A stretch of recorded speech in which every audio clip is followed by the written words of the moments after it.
All right, we're going to do some implicit differentiation today.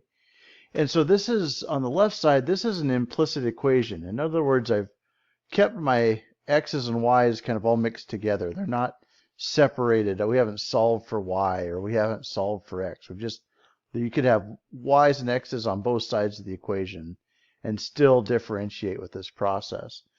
The explicit equation, if you want to define that, so you take your equation, xy equals 1, and solve it like you're used to. So this is multiplication. So you would divide both sides by x, and y equals 1 over x would be your explicit equation. So let's go ahead and differentiate that as is. So I'm going to rewrite it so I can just use the power rule.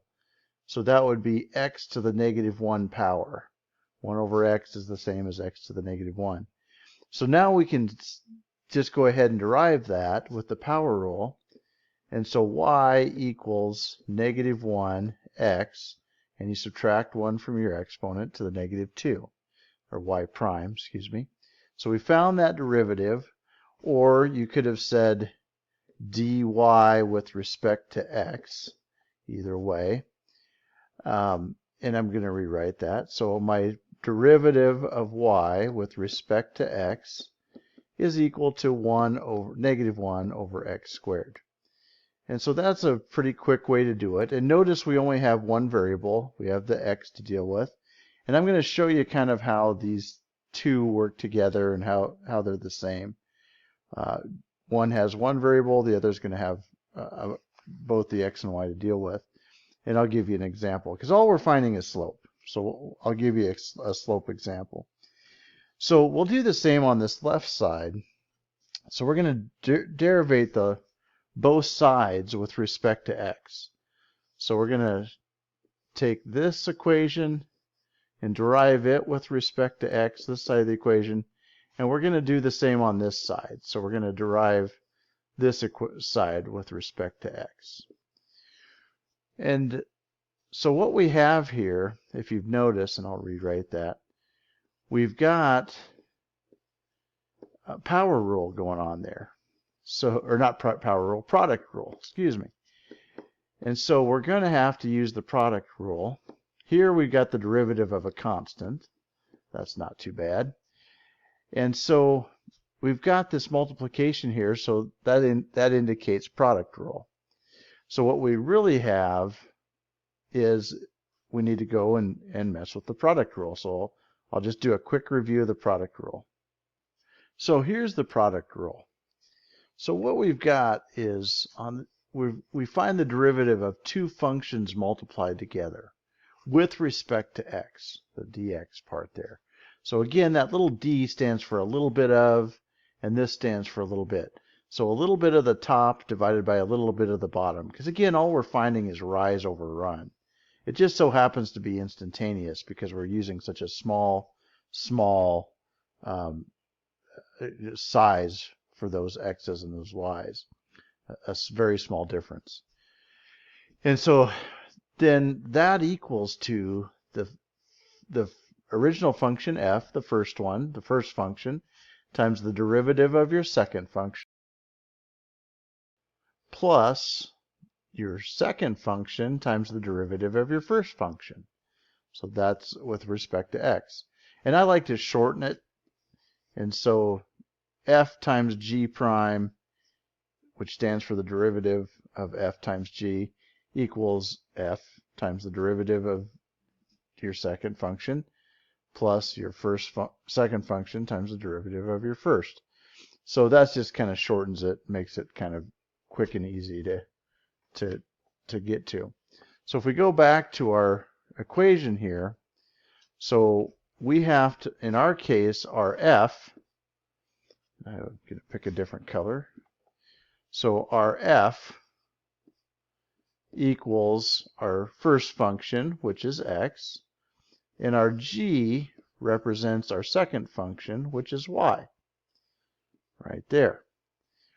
And so we're going to need to find the derivatives of those. Well, f prime, that one's really easy. And so f prime, that's the derivative of x with respect to x. And that would be 1 if you use the power rule. And so the derivative of f prime is 1, because that's to the first power. You bring the 1 out front. 1 minus 1 is 0, so it's 1x to the 0, which is 1. Okay, now g prime is a little bit different. And so we're going to have to find the derivative of y with respect to x. And so to do that, we're going to have to use the train rule, because we cannot derive the y variable with respect to x as is. It would need to be, we need to derivate y with respect to y. So let's take a look at the chain rule and revisit it. Hopefully, if you haven't seen the chain rule, you probably should go learn that first. So this is one version of the chain rule. And basically, it's the derivative of our function with respect to x is equal to the derivative of some u. So we let some part of it, maybe usually we have a function embedded within another function, like maybe you have x minus 1 squared. So you would let this part be u, and then you'd have, u equals x minus 1, and then we'd have y equals u squared. And so we're talking about that type of situation. And so the u would be the x minus 1, y would be the u squared. Well, so this is how it's usually used and written. But we're going to do a little bit of rearranging. And so you could also rewrite it like this, where the derivative of our function with respect to x, and we use the commutative rule, we could do du with respect to du times dy with respect to dx. So in other words, all I did was flip these two around using the commutative property. And now we've got a way to derivate that y with respect to y. So change that y, that u to a y, because it doesn't matter. Y and u are arbitrary. It just happens to be the letters I'm choosing. And that part is confusing. You could use probably anything else if you wanted to. And so we'll head back to our problem and use this part of it. So we'll use this du with respect to u, but instead of a du, we're going to use dy with respect to y. So we're going to be able to derivate that y with respect to y. And so when we go ahead and approach this, we apply the chain rule to it. And so this derivative now becomes dy with respect to y times the dy with respect to x. And so this then, the derivative of this first part, we can now derive that. Well, the derivative of the function y with respect to y is 1, just like the derivative of x with respect to x is 1. And so this is equal to 1 times dy dx, or just dy dx. And so we can go ahead and plug that back into our product rule. And so our derivative in this case is going to be, that f, back to the product rule, f times g prime plus g times f prime. Well, if you do that, you would have f, which is x, times g prime, which is 1 times dy dx, plus g, which is y, times f prime, which is just 1. So times 1. You don't even need to put it in there. And so my derivative for just this front part, just this part right here, is this. So x times dy dx plus y. Okay, so I'm kind of getting cramped. It's time for another page, and I'll rewrite things and get it organized. Because this thing, you want to keep everything very organized when you're doing these. So in our case, we started out with our function that we were going to derive implicitly. We went ahead and derived both sides of the equation with respect to x. We did the product rule on the left side, and so the derivative of that we found was x times dy dx, using the chain rule along with the product rule, plus y equals, just bring in my equals straight down, and the derivative of 1 with respect to x is 0. The derivative of a constant is always 0. The slope of y equals 1 is 0. And so now we have this new function, and we're going to just solve it, because this is the derivative we're after. We're just going to solve this equation for dy dx. So I'm going to subtract y from both sides of the equation, and you'd have x times dy dx equals negative y. Well, then you just divide both sides by x, and we have our derivative. So the derivative of this, of our y function, with respect to x, is equal to negative y over x. And you might think, well, wait a minute, that's not what we got when we derivated the explicit form of the function. When we derivated that, we had dy over dx equaling negative 1 over x squared. How in the world could those be the same?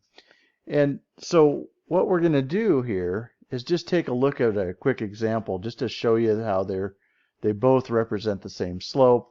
This one just happens to be in terms of y and x. This one, you've got it in just terms of x. And so let's take it, to do that, we're going to have to take a look at the graph of this thing. And so if you look at the graph of this thing, if you notice here, it's xy equals 1, and here's your function. And I'll pull it out here so we can see it. And so this is our hyperbola, in fact. And so let's just pick a point here, 2 1/2, that lies on that line.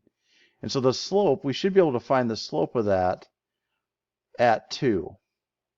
And so explicitly, so if we go in here and we look at the explicit side of this thing, we can go ahead and plug in that x value of 2. So in our case, you would have for a slope negative 1 over 2 squared, which in our case equals negative 1/4 for our slope. Up here at the top one, you'll notice we'll get the exact same thing. So, but we have to put the whole point in, the 2 and the 1/2. And so we've got this point, switch colors, which is 2 1/2. So we'll plug that in. So you'd have negative 1/2 divided by 2.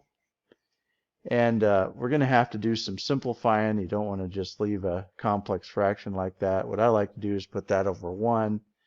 And 1/2 divided by 2 over 1 is the same as negative 1/2 times 1/2, which is also negative 1/4. So we've seen that their slopes are the same.